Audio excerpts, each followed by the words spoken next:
어느한 사람 얘기는 여러분들 집에 가서 읽도록 하십시오. 오늘은 이제 예수님의 공생애 중에 따지고 보면은 첫 번째 유월절, 그 다음에 두 번째 유월절, 그리고 세 번째 유월절. 그러면은요, 시간적으로 본다면 첫 번째 유월절에 예수님은 무엇이었느냐? 예루살렘에 가셔가지고 성전 청결하셨습니다. 성전을 완전히 뒤집어 엎었어요. 이것이 예수님의 첫 번째 유월절에 하신 일입니다. 그리고 돌아오시는 길에 사마리아 수가성 우물가의 여인, 한 사람 더 얘기하고, 성전 철결하고, 그 다음에 니고데모, 그리고 우물가의 여인. 이렇게 해서 예수님은 첫 번째 유월절의 활동을 다 마무리하셨습니다. 두 번째 유월절은 예수님이 다녀오시기는 오신 것 같은데, 이건 요한복음 6장에 나오거든요. 그러니까 확실하게 무슨 일을 하셨는가는 말씀을 안 하십니다. 그러나 여기 유월절이지, 그 다음에 오순절 있지, 그 다음에 초막절 있지, 이렇게 세 가지 큰 절기가 있고, 한 번 더 수전절.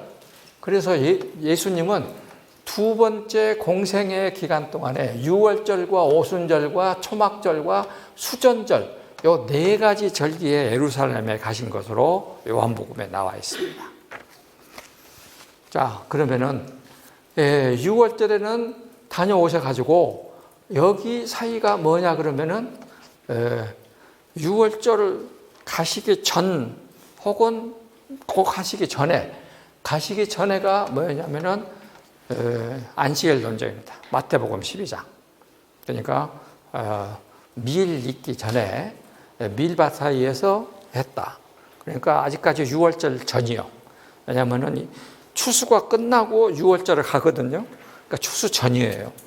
이렇게 해서 밀 수확을 하셨어. 여기서 유월절. 그리고 갔다 오셨어. 갔다 오셔가지고 어디를 가시느냐? 이게 벳세다 언덕에 가시는 것입니다.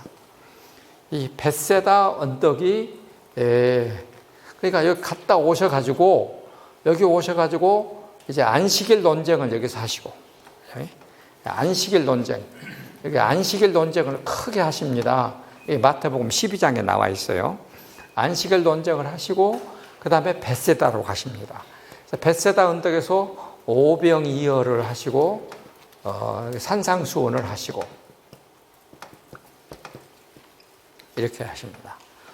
그러니까 두 번째 유월절 전에 밀 이삭 따먹는 얘기가 나오고, 그리고 갔다 오셔갖고 또 유월절 안식일 논쟁을 또 하시고, 그리고 벳세다 언덕에 가가지고 오병이어의 기적과 산상수훈을 말씀을 하시고, 그리고 다시 가버나움 해당에 오셔가지고 또 다시 오병이어 해설을 하시고,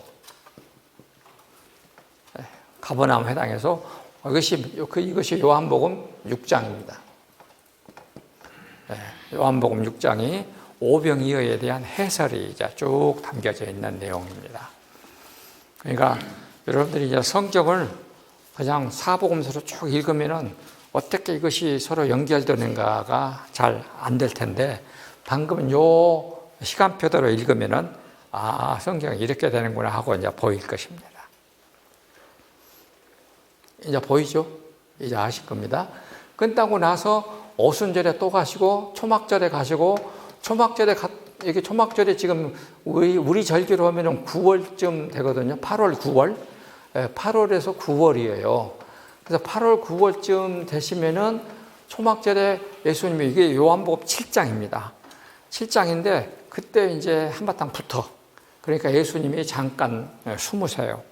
그러다가 여기 수전절은 12월 25일이요.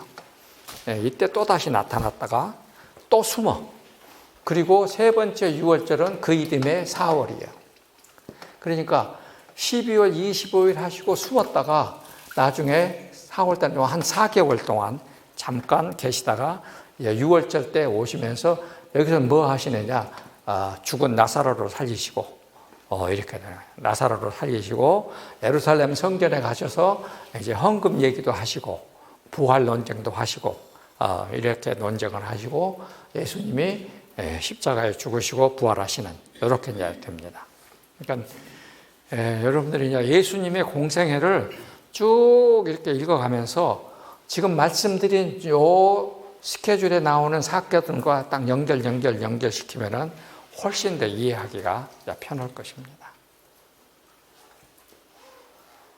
자, 그러면, 여기 벳세다 언덕은 뭐냐?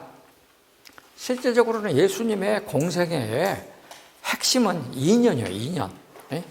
공생애 첫째 해, 둘째 해. 근데 요 첫 번째 6월절 앞에 여기서부터 시작했다면은 요 뒤에가 한 4개월 있으니까 합치면 만 3년이 되겠지만 실질적으로 나타나는 성경의 핵심은 만 2년이에요. 여기 첫 번째 해, 두 번째 해.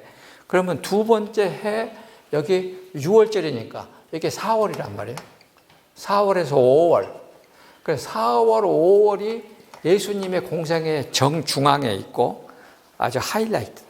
그러니까 벳세다의 오병이어하고 산상수훈은 예수님이 갈릴리 지역에서 하시고자 했던 말하자면 복음 활동의 하이라이트가 오병이어와 산상수훈이다. 그리고 그 다음으로 몇 가지 사건들이 쭉 이어졌다가 진짜 하이라이트는 죽으셨다가 부임하시는 일이시지만은 공생의 3년의 갈릴리 사역의 핵심 모든 말씀은 다 여기서 이루어진다라고 하는 것입니다. 자, 성경을 읽으시면 제가 지금 드리는 말씀이 무슨 말인지 머리에 올 텐데 안 읽으면 그런가 보다 그래. 하여튼 읽으세요. 읽으셔야 됩니다.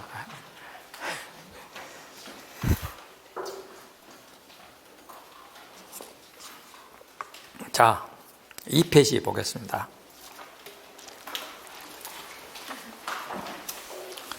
그러면은 산상수훈은 뭐냐? 여러분들이 마태복음 5장, 6장, 7장을 쭉 읽으면 핵심은 뭐냐면은 구약에는 살인하지 말라 이렇게 돼 있는데 나는 다시 말하느니 형제를 향하여 바보라고 말하는 것도 살인이다. 그 말은 무슨 얘기예요? 구약에서는 금식하라 했는데 나는 금식은 이것이라고 말한다. 그러니까 산상수훈의 핵심은 뭐냐면은 구약 성경에 대한 재해석이. 그러니까 산상수훈은 구약에 모세 율법이 있습니다.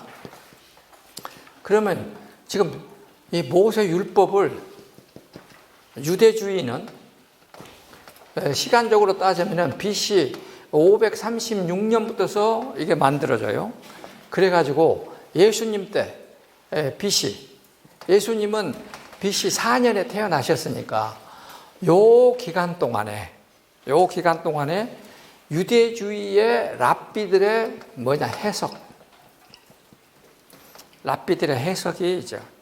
그러면 요 기간의 핵심은 율법은 뒷전이 되고 무엇이 앞이 됐느냐? 랍비들의 해석이 앞이 됐습니다. 그러니까 이게 프라이머리하고 세컨더리가 바뀐 거예요. 그러니까 예수님은 자꾸 산상수훈에서 해석이 문제가 아니라 하나님의 율법 그 자체가 먼저다. 자꾸 율법으로 가시는 거예요. 율법은 이랬는데 나는 이렇게 해석한다. 그래서 이 해석 플러스 전승, 이것이 유대주의예요. 그러니까 율법에 대한 랍비들의 해석, 그 다음에 해석적 전승 플러스 축적, 이렇게 가거든요. 이것이 랍비들이 하는 일이었습니다. 그런데 유대인들은 이것이 곧 율법 그 자체보다 더 우선이에요. 예수님은 아니다.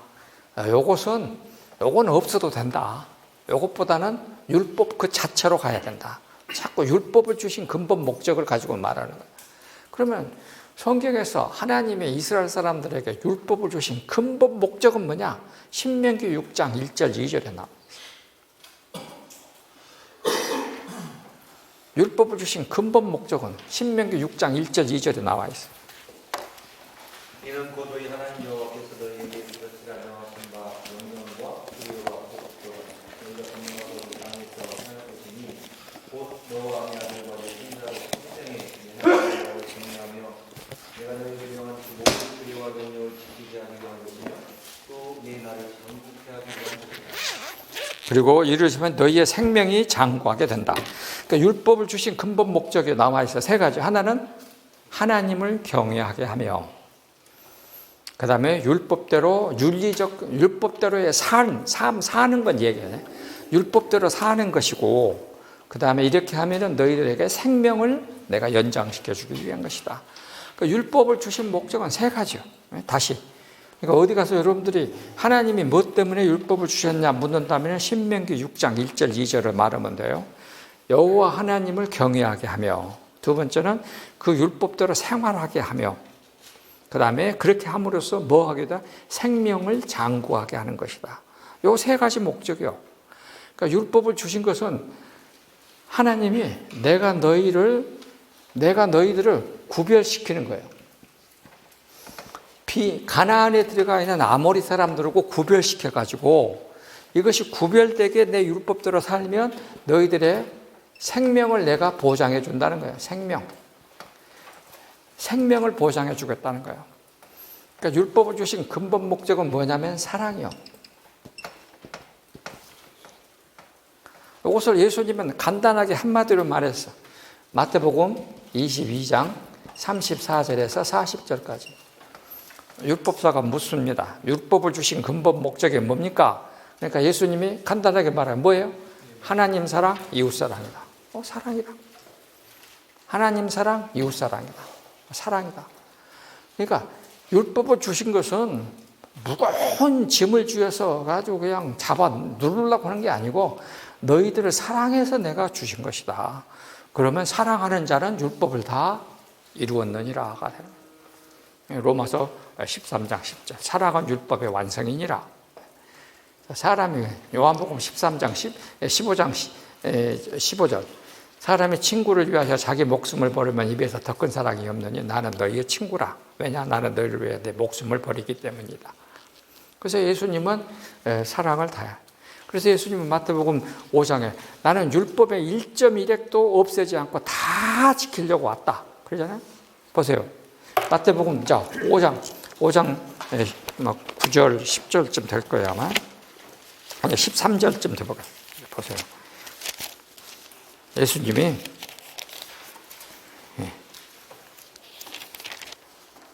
5장 그렇지 17절 내가 율법이나 선지자를 폐하러 온 줄로 생각하지 말라. 폐하러 온 것이 아니라 완전하게 하려 함이로라. 그리고 18절에 율법의 1.1획도 없어지지 않고 다 이루리라. 율법은 다 이루어진다 그랬어요. 그러면 언제 이루어지느냐? 율법의 근본 목적은 사랑이요. 그러면 예수님의 십자가에서 우리를 사랑하셔서 십자가를 지고 죽으실 때에 다 이루어지는 거예요. 그래서 요한복음 19장 31절 보세요. 뭐라고 그러는가? 예수님이 마지막 숨 넘어가시기 전에 19장 30절 예수께서 신포도주를 받으신 후에 이르시되 다 이루었다 하시고 머리를 숙이니 무엇이 떠나더라? 영혼이 떠나가시니라. 그러니까 십자가에서 마지막 숨을 거두시기 전에 하신 마지막 말씀이 뭐냐면 다 이루었다. 왜? 나는 사랑해서 너희들을 죄를 짊어지고 십자가에 주었다. 이제는 율법이 다 이루어졌다. 이렇게 율법이 완성되는 거예요. 그러니까 율법은 어떻게 완성되는가? 내가 방금 말하는 순서대로 교회에서 설명을 해줘야 돼. 왜 교회 다니는 사람이 오래는 다녔는데 설명을 못해? 정리가 안 되니까. 근데 제가 말한 대로 정리하면 돼요. 율법을 주신 근본 목적은 뭐예요? 사랑이다. 어디? 신명기 6장 1절과 2절에 있다. 그런데 예수님은 이 땅에 율법을 다 이루러 오셨다. 5장에. 나는 하나도 안 한다. 뭐냐? 내가 너희를 위하여 목숨을 버리면 된다. 그래서 19장 30절, 요한복음 19장 30절 다 이루었다. 왜 예수님이 다 이루셔야 되는가? 예수님만이 이루셔야 되는가? 한다면 어떻게 대답하겠어요?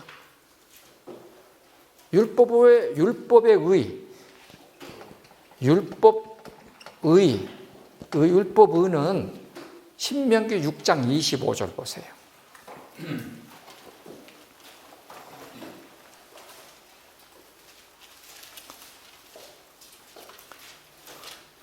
우리가 그 명하신 대로 이 모든 명령을 우리 하나님 여호와 앞에서 삼가 지키면 그것이 곧 우리의 의입니다. 하나님이 명령하신 모든 규례를 우리가 삼가 지키면 의롭다고 그랬어요. 근데 사람은 이것을 지킬 수가 없어. 율법을 말하신 이 모세오경에 나와 있는 율법을 사람은 다 지킬 수가 없어. 왜 못 지키느냐? 사람의 의로움이라고 하는 것은 이거는 불완전해. 이사야 64장 6절 보세요. 이사야 64장 6절.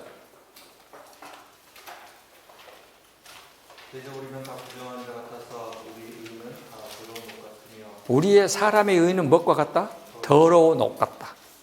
도저히 사람은 그 의를 지킬 수가 없다. 우리는 다 쇠퇴함이 입상으로 잎사귀 같다. 퇴폐하여 말라 없어지는 잎사귀 같다. 그래서 사람이 의라는 것은 더러운 옷 입는 것이다. 말라서 시들어서 없어지는 잎사귀 같은 것이다. 그러다 자랑할 것이 못 된다. 사람의 행위로는 도저히 의에 이를 수가 없다. 시편 49편 8절.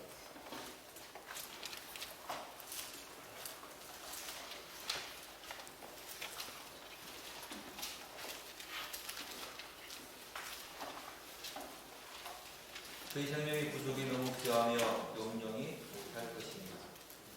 시편 49편 8절. 그들의 생명을 속량하는 값이 너무 엄청나서 사람은 영원히 속량의 값을 영원히 마련할 수가 없다는 거예요. 사람은 자기의 죄를 속량하는 값을 영원히 만들어낼 수가 없습니다. 그래서 하나님이 대신 죄값을 만드시는 거예요. 그것이 로마서 3장 24절이야. 하나님이 죄값을 대신 내주시는 거예요. 그것이 누구냐? 아들 예수요. 아들 예수를 우리의 죄값으로 세상에 주시는 거예요. 속량으로. 그렇게 해서 사람이 이루는 믿음, 아들 예수를 믿는 믿음의 의로 바꿔놓는 것입니다. 이것이 하나님의 의요. 그러니까 율법의 의의 시대는 끝났어. 언제 끝나냐? 언제 끝났습니까? 마태복음 11장 13절.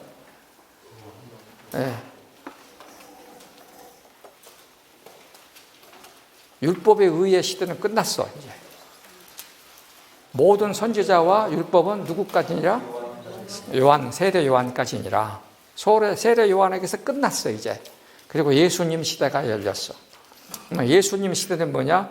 예수님이 우리의 죄값이고 이 어떤 여기 믿는 믿음의 의, 믿음으로써 의가 되는 것이다. 그러면 예수님은 어떤 분이라고 믿는 것이냐? 로마서 4장 25절. 예수는 우리의 죄 때문에 십자가에 내줌이 되고 우리를 의롭게 하기 위하여 살아나셨느니라. 우리는 그걸 믿는 것입니다. 예수는 우리의 범죄함 때문에 내줌이 되고 우리를 의롭게 하기 위하여 살아나셨다. 우리는 그렇게 믿는 것입니다. 그렇게 믿는 사람을 로마서 5장 1절에 의롭게 된 자라고 하는 것입니다. 그래서 우리는 믿음으로 의롭게 된 자. 그러니까 예수님은 십자가에서 자기 생명을 내줌으로써 의를 이루셨지만 우리는 그렇게까지는 못 오니까 예수님이 그렇게 하셨다고 믿기만 하면 우리도 의롭다고 인정해 준 것이다. 이렇게 바뀌는 것입니다. 이것이 기독교예요. 지금 요것을 총칭해서 뭐라고 말하느냐? 하나님의 복음이야. 내가 지금까지 떠들어댄 것에 총칭하면 그게 뭐냐? 그것이 하나님의 복음이다.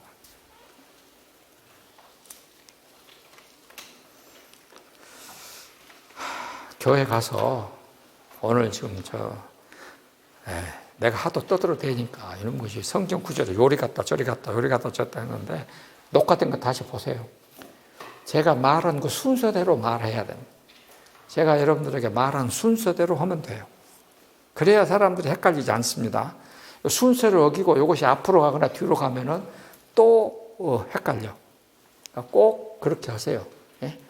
녹화 보고 나오는 성경 몇 장 쭉 하세요. 그러면 여러분도 신학 박사입니다. 오케이? 예. 그러면 우리 전주 교회들이 이제 살아납니다. 우리 지금 학교가 살아나기 시작했어. 자, 읽읍시다. 2페이지.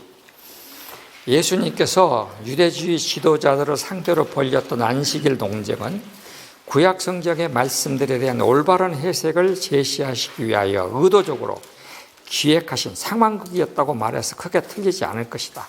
나는 그걸 읽으면서 이래, 예수님이 일부러 그렇게 지금 일을 꾸미시는구나 라고 나는 생각을 해봤습니다. 물론 소수의 지도자급에 속한 사람들에게는 유대주의에서 복음주의로 전환하는 효과가 있었지만, 왜냐하면 니고데모 같은 사람들, 대다수의 유대주의 지도자들에게는 한쪽 귀에서 다른 쪽 귀로 빠져나가는 소리에 불과하였을 뿐이다. 가버나움에서 의도적으로 진행시켰던 안식일 논쟁은 올바른 성경 해석을 조그마한 소읍에서 알리는 바이올린 독주곡 연주였다면, 내가 이렇게 잘 표현을 잘한 것 같다네. 예수님은 가버나움을 넘어서 온 이스라엘과 인근 지역의 모든 사람들이 다 들을 수 있는 대규모 교향악단의 합주곡 연주가 필요했던 것이다. 바로 그렇게 해서 찾아낸 연주 장소가 벳세다 언덕이고 참석자들에게는 식사 제공까지 곁들인 향연이기도 하였다. 맞습니까? 잘하는 것 같아요. 이제 벳세다 언덕은 완전 오케스트라 연주예요, 이제. 바이올린 독주에서 오케스트라가 되는 거야. 예수님의 갈릴리 지역 인지도는 그동안 진행하였던 치유활동, 귀신 축출, 유대주의 지도자들의 그랬던 성경 해석에 대한 징계적 발언 등으로 더욱 멀리 퍼져진 상태에서 갈릴리 동북지방의 중간 지점에 있는 어촌마을 벳세다의 언덕에서 택하셨을 것이다. 그곳 벳세다 언덕에서 그날 아침부터 저녁에 이르기까지 예수님께서는 산상수훈으로 알려진 일련의 말씀을 선포하셨고, 이어서 저녁이 되자 모였던 사람들에게 오병이어의 기적으로 배부름까지 누릴 수 있게 하셨다. 이 사건 이후 예수님은 산에 남아 기도하셨고, 제자들은 배 타고 가버나움으로 떠났고, 무리들은 각각 흩어졌으나 제자들은 타고 가는 배의 방향을 보고서 가버나움으로 발길을 돌리는 사람들도 있었다. 산상수훈은 영적인 배부름이며 오병이어는 육적인 배부름이었다. 그곳에서 제자들은 물론이와 12제자들의 사회적 인지도는 유대 사회를 넘어서 해외 여러 지역으로 이르기까지 널리 알려졌으며, 예수님은 드러내지 않게 12제자들에 대한 교육의 정도로 강도를 높이셨다고 볼 수 있다. 저는 그렇게 생각해요. 이 오병이어의 기적을 통해서 12제자들의 인지도를 아주 확실하게 알리셨던 것 같아요. 그러니까 거기 모였던 사람들은 당시 여러 지역에서 왔던 사람들이니까 자기들에게 빵 나눠주는 12제자들, 저 사람 나중에 12제자들이 나가서 복음 전할 때에 그때 왔던 사람, 이렇게 인지도를 알리는 그런 의도적인 배려도 했을 것이다 라고 생각을 했습니다. 먼 훗날 마태는 예수전을 기록하면서 산상수훈을 공생의 앞부분에 일괄적으로 집중적으로 배치한 후 오병이어와 칠병이어를 뒤에 배치함으로써 그날 예수님께서 들려주시고 행하셨던 말씀과 기적은 동포 유대인들에게 모세의 율법에 기초한 유대주의로부터, 유대주의에 기반한 지도자들의 가르침으로부터서, 유대주의의 확대 축적시킨 생활 규범으로부터서, 유대주의의 전통으로부터서 벗어나서 창조주 하나님께로, 아브라함과 이삭과 야곱의 하나님께로, 모세와 모세의 율법을 떠나서 모세에게 율법을 주신 하나님에게로, 모세에서 아브라함과 다윗의 자손으로 이 땅에 오신 하나님의 아들 구세주 예수 그리스도로 돌아설 것을 강조하셨던 것이다. 즉 예수님 하나님의 말씀에 대한 올바른 해석으로 영적인 배부름을 먼저 얻으면 이어서 오병이어와 칠병이어의 기적으로 날마다 육적인 배부름의 축복까지 받을 수 있다고 말하려는 마태의 숨은 의도를 파악할 수가 있다. 지금 제가 하는 이런 그 해석들은 아마 많이 생각을 해보고 지금 쓴 것입니다. 흔히 서먼 온 마운트로 알려진 산상수훈의 핵심은 팔복이다. 산상수훈은 설교라기보다는 유대 사회의 남녀노소, 지식의 과소, 사회적 지위의 고저를 막론하고 다 같이 알고 있는 공통적인 주제, 복이라는 개념을 새롭게 재해석하심으로써 구약 성경을, 특히 모세의 율법에 대한 유대주의적 전통적 해석을 재해석하실 때가 되었음을 알리시는 내용이다. 그러니까 뭐냐면 유대주의는 율법에 대한 재해석이에요. 그러면 예수님은 산상수훈은 재해석에 대한 또 재해석이야. 오케이? 예, 그런 것입니다. 예수님께서 재해석하신 복은 먼저 하나님과 나 사이에서 잃어버렸던 관계를 회복시킬 때 가능한 것이라고 말씀하신다. 유대주의자들은 모세의 율법과 그것에 대한 해석적 전승과 전통이라는 튼튼한 출렁다리를 하나님과 사람 사이에 건설함으로써 얼마든지 하나님께 이룰 수 있다고 보았지만, 예수님은 율법이라는 출렁다리로는 하늘나라에 갈 수 없고 오직 아브라함과 이삭과 야곱의 마음으로 하나님의 환상을 보고 마음으로 음성을 듣고 마음으로 하나님과 비밀스럽게 만날 수 있는 가느다란 오작교를 건널 때에 하나님과의 비밀스러운 만남이 이루어진다고 말씀하신다. 이런 해석은 처음 볼 거예요 아마. 나도 이렇게 쓰고 나서 딱 기분 좋더라고. 갑자기 출렁다리 오고 이 오작교가 딱 나왔어. 새로운 재해석은 모세의 율법에서 하나님의 복음으로 율법 해석과 율법 조항을 지키기 위해서 이 땅에 오신 하나님의 아들 예수에 대한 믿음으로 전환되어야 한다고 강조한다. 지금까지 유대주의는 유대인들에게 다 지킬 수 없는 율법 지키기를 강조함으로써 출렁다리 위에서 늘 흔들리게 했고 영적인 자유는커녕 오히려 빼앗기게 하였으나, 이제는 율법이 아닌 하나님의 아들 예수에 대한 믿음으로만 건널 수 있는 오작교를 지나는 자에게만 허락되는 영적인 자유를 획득하고 또한 하나님의 구원이라는 참 복을 받는 길을 제시하여 주었다. 이 새로운 길을 따르면 반석 위에 집을 짓는 지혜로운 건축자가 될 수 있으나, 전통적인 유대주의적 길을 따르면 모래 위에 집을 짓는 어리석은 자라고 끝을 맺었다. 이제 남은 것은 유대 동포들에게 두 길 가운데서 하나를 자유롭게 선택할 수 있으며 선택에 대한 따름은 선택자가 스스로 지면 된다고 권하는 것이다. 그러니까 지금 여기까지는 산상수훈 전체에 대한 해석을, 큰 아웃라인을 이렇게 말로 바꿔 놓았습니다. 여러분들은 지금 그냥 보지만요, 내가 지금 요거 1페이지, 2페이지 쓰느라고요 한 달 걸렸습니다. 썼다 지우고를 정말 얼마나 했는지 모릅니다. 그래갖고 지금 이렇게 만들어낸 것입니다. 자, 그 다음 산상수훈에 관한 마태복음을 다시 읽으면서, 벳세다 언덕은 새로운 에덴 동산이며 동시에 새로운 예루살렘 동산을 건설하시려는 예수님의 위대한 명연설이라는 생각을 갖게 됐다. 저는 그렇게 생각했습니다. 왜냐하면 벳세다 언덕은 아담의 에덴 동산에서 지은 그 모든 그것을 지금 유대 율법주의가 전부 다 무너뜨려 놨잖아요. 그러면 벳세다 언덕에서 예수님은 새로운 에덴 동산을 건설하시는 거예요. 복음으로의 에덴 동산을 건설하시는 거예요.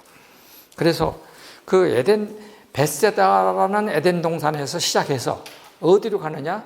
예루살렘이라는 에덴 동산을 건설하는 것으로 건너가는 것이다. 그래서 나는 모세의 율법이 있는 시내산에서 시작해가지고, 그러니까 아담의 죄에 대한 책임을 시내산에서 시작을 해서 벳세다 언덕에서 약간 마무리 짓고 완성은 어디서? 예루살렘에서 완성을 짓는 것입니다. 이렇게 세 산으로 올라갑니다. 1963년 8월 28일 마틴 루터 킹 목사는 워싱턴의 아브라함 링컨 기념관에 운집한 사람들에게 행한 명연설, 다 산상수훈의 흑인의 상황으로 바꾼 것이라고 말해도 괜찮을 것 같다. 그는 이렇게 외친다. 100년 전 한 위대한 미국인이 노예 해방 선언문을 서명하였으나 100만 명의 흑인들은 사그러지는 불의의 불꽃 아래 시들어가고 있습니다. 지금도 그렇죠. 그러니까 아브라함 링컨의 노예 해방 선언입니다. 기쁜 새 아침의 여몽으로 시작하였으나 여전히 포로된 붙잡힌 긴 어둠의 밤을 끝내려 합니다. 100년이 지났지만 흑인들은 자유롭지 못합니다. 어떤 의미에서 우리는 국가로부터 받은 수표를 현금으로 바꿔야 할 시기에 이른 것입니다. 나는 꿈을 꿉니다. 나는 나의 내 자녀들이 피부색이 아니라 인격적으로 판단되는 날이 언젠가 올 것을, 모든 골짜기가 높이 솟아오르고 모든 언덕과 산이 낮아질 것을, 거친 곳이 평평해지고 굳게 될 날이 올 것을 나는 꿈꿉니다. 이 마틴 루터 킹 목사는 보스턴 신학교 나온 PhD요. 위대한 설교가였습니다. 그러니까 지금 예수님의 산상수훈을 그대로 인용하다는 이 마틴 루터 킹의 연설문은 그걸 들으면서 저거는 산상수훈에 대한 킹 목사의 재해석이구나 하는 생각이 얼른 들었어요. 그러니까 우리는 이 자유라는 수표를 받았는데 그것이 현금화되지 않고 있다 이거예요. 맞아요. 그러니까 우리는 유대주의라가 율법이라고는 해석의 수표를 가졌지만은 그는 현금화될 수가 없어요. 약속에 불과해서 이루어질 수 없는 공수표예요. 그런데 예수님이 오셔서 그것을 현금으로 바꿔주시는 거예요. 진짜 멋있는 말을 하고 있구나. 그래서 루터 킹 목사의 그 설교 그 연설을 내가 다시 들으면서 이거는 마태복음 산상수훈에 대한 너무나도 깊은 연구를 했구나 하는 생각이 딱 들었습니다. 벳세다 언덕에서 예수님은 아담이 에덴 동산에서 사단의 말에 귀를 홀깃하여 무너뜨린 하나님과의 약속을 다시 회복할 수 있는 길을 제시합니다. 유대주의자들이 유효기간이 지나버린 종이, 백지 종이장과 같은 율법을 콤마가 있었는데 빠졌네. 수표를 손에 들고 자랑하지만 예수님은 그 수표를 현금화할 수 없다고 밝혀주십니다. 백지 수표와 같은 율법과 그것에 대한 각종 해석을 미로처럼 어지럽게 깔아놓았는데 유대인들은 태어나면서부터 그것에 갇혀 헤어나지도 못하고 또한 헤어나오려 하지도 않고 그 속에서 타는 목마름을 겪으면서 생수를 찾지 못하는 모습을 안타까워하시는 것입니다. 예수님은 때마침 나병 환자를 치료하셨으므로 바로 그 앞에서 나병 환자를 치료하시거든요. 그래, 오늘 나는 이 벳세다 언덕에서 우리 인류의 조상 첫 번째 아담이 하나님의 말씀에 의심을 품고 선악과를 따먹는 불순종의 결과로 그와 그의 후손들의 마음에 덕지덕지 붙여놓고 시간이 지나 말라져 칼날처럼 예리해진 오물, 이것이 카타르마, 지금 거기 헬라말 썼습니다. 카타르마. 우리가 카타르시스, 요거의 오물, 쓰레기. 그러니까 나병 환자의 피부에 각질된 오물, 이런 뜻입니다. 카타르마. 요것을 없애는 것이 카타르시스예요. 카타르마, 그걸 없애는 것이 정화 작업이에요. 카타르시스. 그러니까 지금 유대주의자들은 유대 하나님의 율법이라는 것에다가 해석이라는 오물을 가득 갖다 붙여놨어요. 그런데 나중에 그것이 각질이 되니까 다 말라떨어지면 각질이 되어가지고 칼을 베게 하는 칼날 같다 이 말이에요. 그런데 예수님은 그것을 한마디로 카타르시스, 카타리조. 이것은 정화. 그러니까 이것을 없애는 것을 카타리조라고 그래요. 헬라말 그대로예요. 카타리조. 이것이 이렇게 되면은 카타르시스. 이렇게. 이것을 처음에 가져와가지고 눈물을 흘리면, 비극을 겪으면 우리 마음속에 있는 오물, 찌꺼기들이 없어진다고 갖다가 설명한 사람이 아리스토텔레스. 맨 처음에 아리스토텔레스가 그렇게 말을 했어요. 그러니까 비극을 보면서 눈물을 흘리면 마음에 쌓인 오물, 쓰레기들이 없어진다라고 가져온 사람이 아리스토텔레스.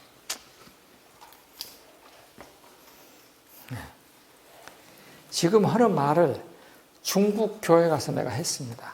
어디서 했냐? 중국 화동사범대학교 석박사 과정에 있는 사람들한테 아리스토텔레스를 얘기를 해주는데 아리스토텔레스가 누군 줄 몰라. 소크라테스가 누군 줄 몰라. 루터 더더구나 몰라. 그런데 그들이 세계 지도자래. 그래서 내가 속으로 큰일 났다. 너희들이 절대 세계 지도자 되면 큰일 난다. 자, 불순종, 그 오물들을 제거하는 두 번째 아담으로 서서 말씀하신다. 나는 나만이 오로지 아버지의 말씀에 순종하는 자로서 내 말을 듣고 지금까지 마음에 불순종으로 뉘우치고 오물들을 씻어내는 자만의 참 의사라고 한다. 자, 지난번에 이제 여러분들에게 불순종, 순종 얘기했습니다. 불순종은 우리 영어로 쓰면 파라코에, 이거는 휘파코에, 이렇게. 자, 불순종은 뭐라고 그랬어요? 아담이 선악과를 따먹은 것은 불순종이라 그랬어요. 여러분들은 그렇게만 알았는데 지난번에 말했습니다. 이미 로마서 시간에. 하나님의 말씀을 뭐라고? 자기 생각을 덧붙여서 자기 듣고 싶은 대로 듣는 거, 이것이 불순종이다. 그러니까 하나님의 말씀대로 하지 않은 것은 당연하고 거기에다가 뭘 붙여서 자기 생각을 덧붙여서 자기가 듣고 싶은 대로 들어가지고 그것이 하나님이 나에게 주신 명령이라고 우겨대는 거, 이걸 뭐라고? 불순종이라고 그런다. 됐어요? 불순종이 뭐라고요? 하나님이 하신 말씀은 거지 곧대로 안 듣고 거기에다가 플러스 뭘 집어넣어? 자기 생각을 집어넣어서 자기 생각대로 들어놓고 그것이 하나님의 하신 명령이라고 우겨대는 거, 이것이 불순종이야. 그러면 여기 우리 100% 다 뭐 하는 사람이요? 알기는 안 해. 알기는 알아. 그럼 순종은 뭐라고? 아래로 내려가서 듣다. 토방 아래로 내려가서 고개 숙이고 듣다. 이것이 휘파코에, 이것이 순종이다. 그래서 순종은 주인이 문 두들리면 문 열어주려고 귀가 주인이 하시는 말에 쫑긋하고 있는 상태, 그거를 순종이라고 그럽니다. 자, 그 밑에 네 번째 패러그래프. 그리하여 벳세다 언덕은 첫 번째 아담이 하나님의 말씀을 거역하는 불순종으로 망쳐놓은 하나님의 에덴을 아버지 하나님께 순종하여 이 땅에 온 하나님의 아들 예수가 두 번째 아담으로 등장하시는 것이다. 네, 맞아요. 네. 요단강 건너 베다니에서 세례 요한에게 세례 받음으로써 모습을 드러내신 예수님이 데뷔하셔서 거기서 예수님은 이제 무대의 주역으로 당당하게 장악하시는 것이다. 사단의 말을 듣고 선악과를 따먹고 하나님과 동등한 위치에 서려는 아담의 후손들이 낳은 유대주의 지도자들, 하나님의 의를 획득할 수 있다고 남발한 공수표를 손에 든 유대주의 지도자들에게 아담의 에덴에 있는 선악과를 따먹지 말으라 하지 말고 속히 그곳을 떠나야 한다고 명령하시는 것이다. 어디로 떠나라는 말인가? 이곳 벳세다 언덕으로 하나님의 아들 나 예수가 나눠주는 생명의 빵과 물고기를 나눠 먹는 예수의 에덴에서 영적인 배부름을 누린 후 나와 함께 십자가를 지고 골고다 언덕에 가서 생명의 피를 제물로 바칠 수 있는 그곳, 그 피를 통하여 모든 죄를 사함받을 수 있는 예루살렘 에덴으로 가자고 권면하시는 것이다. 네. 잘 쓴 것 같네. 5페이지.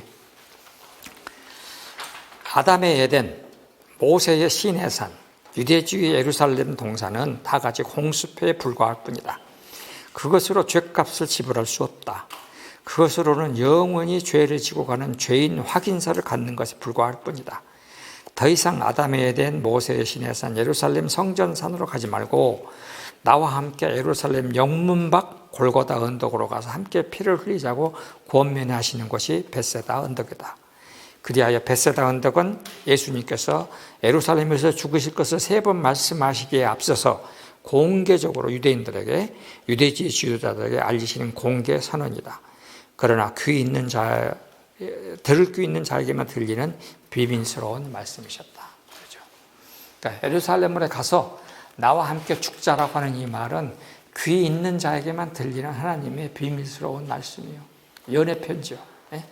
그래서 예수님의 제자들도 예수님이 그 후로 15장에서 7병 이해가 있잖아요. 16장에서 한 번 내가 죽는다. 17장에서 내가 또 죽는다. 그 다음에 19장에서 또 죽는다. 3번을 나 죽는다가 얘기를 하거든. 그래도 제자들도 못 알아들었어요. 자,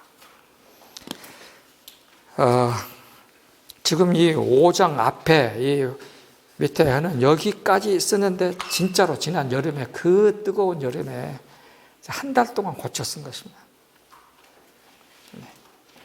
그런 줄은 아는가 몰라. 누가 밥 먹자고도 안 해.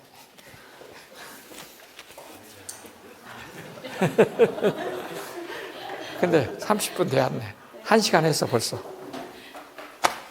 자, 차 한 잔